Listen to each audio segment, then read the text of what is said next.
சித்த மருத்துவ செய்திகளை உடனுக்குடன் பிரத்யேகமாக தமிழில் அறிந்து கொள்ள ரிசர்ச் டைஜஸ்ட் சேனலை சப்ஸ்கிரைப் செய்யவும். பொதுமக்களுக்கு எனது அன்பான வணக்கங்கள். இன்றைக்கு நம்ம பார்க்கக்கூடிய விஷயம் ஆஸ்துமா. ஆஸ்துமா என்பது என்ன? ஆஸ்துமாவுக்கும் நம்மளுடைய சித்த மருத்துவத்தில் தீர்வு உண்டா அப்படின்ற ஒரு தெளிவான ஒரு பார்வையை, ஒரு விழிப்புணர்வை நான் உங்கள் மத்தியில் இருந்து தெரிவிக்கிறேன். ஆஸ்துமா அப்படின்றது உங்களுடைய நுரையீரலானது கிரானிக்காக ஒரு நாட்பட்ட நிலையில் இது ஒரு தாபிதத்தை உண்டாக்கி அதில் உங்களுடைய அந்த சுவாச பாதையானது சுருக்கம் ஏற்பட்டு அதில் அந்த மூச்சு சரியாக போக முடியாமல் அந்த சுவாச பாதைகளில் அந்த சளி போன்ற அந்த மியூக்கஸ் மெட்டீரியல் அதிகமாக டெபாசிட் ஆகி அப்புறம் அங்கே உள்ள அல்வியோலை சரியாக சுருங்கி விரிய முடியாமல் இந்த மாதிரியான பிரச்சனைகள் வரக்கூடியதான் ஆஸ்துமான்னு சொல்கிறோம். இதில் சிம்டம்ஸ்னு பார்த்தா பொதுவாக மூச்சு விடுறதுக்கு முதல்ல சிரமம் இருக்கும். இதன் பிறகு அந்த மூச்சு விடும்போது அந்த கெஸ் வாங்கி விடுவோம் இல்லையா, பேசும்போதே அந்த மூச்சு வாங்கல் ரொம்ப அதிகமாக இருக்கும். ஸோ அந்த மாதிரி வாங்கி விடும்போது அவங்களுக்கு அந்த செஸ்ட் ரொம்ப ஒரு டைட்டாக ஃபீல் பண்ணுவாங்க. இந்த மாதிரி சமயத்தில் அவங்களால மூச்சு விடுறதுக்கும் சிரமம், டிஸ்னியா அப்படின்னு சொல்லக்கூடிய இந்த கண்டிஷன்ஸோடு சேர்ந்து தான் அவங்களுக்கு இருக்கும். ஒரு சில சமயம் சளியும் இருமலும் சேர்ந்தே இருக்கலாம். ரொம்ப தீவிரமாக இருக்குது, அதிகமாக இருக்கிற நிலையில் காய்ச்சலும் ஏற்படலாம். ஸோ இதை நம்ம எப்படி இது உருவாகுது அப்படின்னு பார்க்கும்போது முதல்ல இந்த வர்றதுக்கான 2 காரணம் ரொம்ப மிகவே முக்கியமாக வச்சுக்கலாம். ஒன்று பார்த்திங்கன்னா நம்மளுடைய பாரம்பரிய ஜெனட்டிக்கலாக நமக்கு வரக்கூடியது. ரெண்டாவதாக நம்மளுடைய இன்றைய நடைமுறையில் வரக்கூடிய ஒரு விஷயம். ஜெனட்டிக்கலாக பார்த்திங்கன்னா பேரண்ட்ஸுக்கு இருக்கும், அந்த ஃபெமிலியல் ஹிஸ்ட்ரிஸ்லேயே இருந்துக்கிட்டே இருக்கும். பேரண்ட்ஸுக்கு இருக்கும், திரும்ப குழந்தைக்கு வரும். ஹிஸ்ட்ரி கேட்டாலே சொல்லுவாங்க எனக்கு அம்மாவுக்கு உண்டு, அதனால தான் எனக்கு இருக்குது அப்படின்ற மாதிரியே ஹிஸ்ட்ரி தெளிவாக சொல்லுவாங்க. இந்த மாதிரியான விஷயங்களை கேள்விப்படுவோம். அடுத்தது இன்றைக்குள்ள கரண்ட் ட்ரெண்ட்ஸில் எப்படி இதை பிரிக்கலான்னா, ஸோ சைக்காலஜிக்கலாக வரக்கூடிய ஃபேக்டர்ஸ் இருக்குது. இன்னொன்று அலர்ஜென்ஸ் அப்படின்னு சொல்லுவாங்க. சைக்காலஜிக்கல் அப்படின்னா ரொம்ப ஒரு சில சமயம் ரொம்ப ஸ்ட்ரெஸ் ஆகிறது, ரொம்ப கோவப்படுறது, ரொம்ப அழுறது. ஒரு சில ஸ்கூல்ஸ்லாம் பார்த்திங்கன்னா குழந்தை அந்த டீச்சர் ரொம்ப திட்டும்போது அழுதாங்க அப்படின்னா உடனே அவங்களுக்கு ஆஸ்துமா வந்துடும். இந்த மாதிரியான ஒரு சில சமயம் நல்லா நைட்டு தூங்கலை, வீசிங் இருக்கிற பேஷண்ட்ஸுக்கு நைட்டு சரியாக தூங்கலை, காலையில் ரொம்ப ஸ்ட்ரெஸ்ஸாக இருக்கிறாங்க அப்படின்னா இமீடியட்டாக வந்துடக்கூடிய வாய்ப்பு இருக்குது. ஒரு சிலவங்களுக்கு பார்த்திங்கன்னா காலையில் ஆஃபீஸ் போவாங்க, எப்போவும் அவங்க பஃப் எடுத்துகிட்டு அந்த இன்ஹேலர் எடுத்துக்கிட்டே இருப்பாங்க. அன்றைக்கி திடீர்னு எடுத்துகிட்டு போகலை அப்படின்னு தெரிஞ்சிடுச்சு அப்படின்னால ஐயோ இன்றைக்கி எடுத்துகிட்டு வரலையே அப்படின்ற ஒரு இயக்கத்துலேயே அவங்களுக்கு வீசிங் அன்றைக்கி வந்துடும்.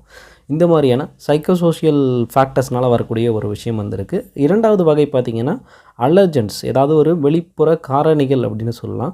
இந்த வெளிப்புற காரணிகளில் பார்த்திங்கன்னா டஸ்ட் ஆகட்டும், அலர்ஜென்ட் ஆகட்டும், நம்ம வேலை செய்கிற பிளேஸ்லேருந்து வரக்கூடிய தூசிகள் ஆகட்டும், மேலும் பார்த்திங்கன்னா சீசனல் ஃபேக்டர்ஸ்னு சொல்லலாம்.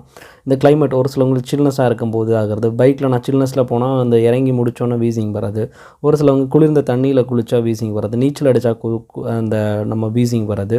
இந்த மாதிரியான ஃபேக்டர்ஸில் இந்த கரண்ட் ட்ரெண்ட்ஸில் வரக்கூடிய விஷயங்கள் நிறையாவே இருக்குது. ஸோ இதெல்லாமே நம்ம தெளிவாக இதை எப்படி ப்ரிவெண்ட் பண்ணலாம் அப்படின்ற விஷயத்தை அடுத்து நம்ம ஃபேக்டர்ஸ்லாம் பார்க்குறோம்.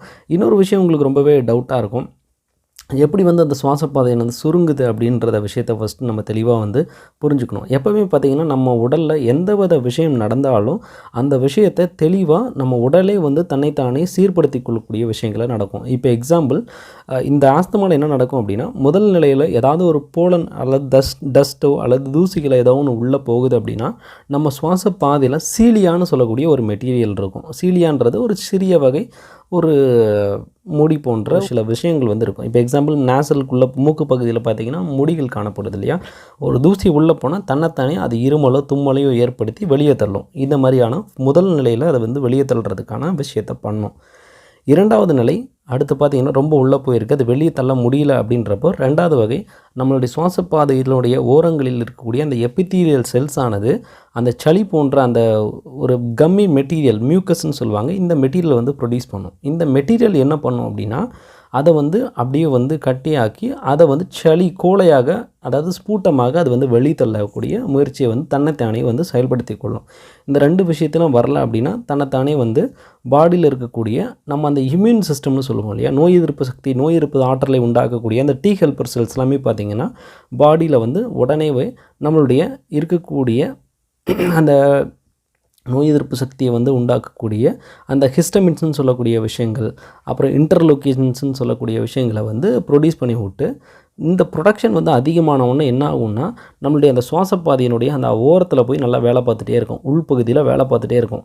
ஸோ வேலை பார்க்கும்போது என்ன ஆகும்னா இதுவே ஒரு இன்ஃப்ளமேஷனை உண்டாக்கும், தன்னைத்தானே சரிப்படுத்திக் கொள்ளும். பட் ஆனால் இதுவே ஒரு இன்ஃப்ளமேஷன் உண்டாக்குறதுனாலே கூட ஒரு சில சமயம் நமக்கு வந்து எகைன் வந்து அந்த சுவாசப்பாதை இன்னும் வந்து வீங்கி சுருக்கம் அடைகிறதுக்கான வாய்ப்புகளை வந்து ஏற்படுத்தும். இதன் காரணமாக தான் இன்றைக்கி இருக்கக்கூடிய மருந்துகள் அத்தனையுமே ஆன்டிஹிஸ்டமின்ஸ் அப்படின்னு சொல்லக்கூடிய விஷயங்களை வந்து தரோம். அடுத்து அலோபதி இதில் வந்து தந்துட்டுருக்குறாங்க. ஆன்டிஹிஸ்டமின்ஸ் அப்படின்ற விஷயங்களை வந்து ப்ரொவைட் பண்ணுறாங்க. அந்த கோழையை வெளியே அகற்றக்கூடிய மருந்து முறைகளை வந்து ப்ரொவைட் பண்ணுறாங்க.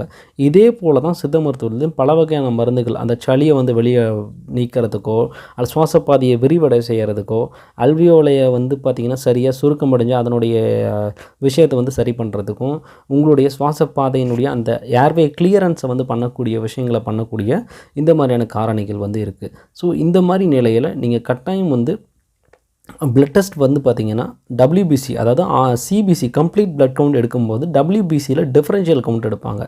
தெளிவாக சொல்லணும்னா ஒரு CBC எடுங்க, அடுத்தது இரண்டாவதாக ஸ்பைரோமெட்ரி வந்து கண்டிப்பாக வந்து பார்க்க முடிஞ்சால் பார்த்துட்டு பல்மரி ஃபங்க்ஷன் டெஸ்ட் வந்து கட்டாயம் நீங்கள் வந்து பார்க்க வேண்டும்.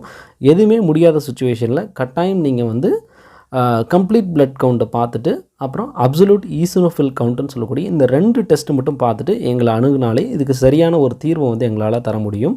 மேலும் வந்து பார்த்திங்கன்னா அந்த சுவாசப்பாதையை நம்ம சீர்படுத்திக்கணும் அப்படின்னா கட்டாயம் பிராணாயாம முறைகளை வந்து தெளிவாக வந்து பயன்படுத்தணும்.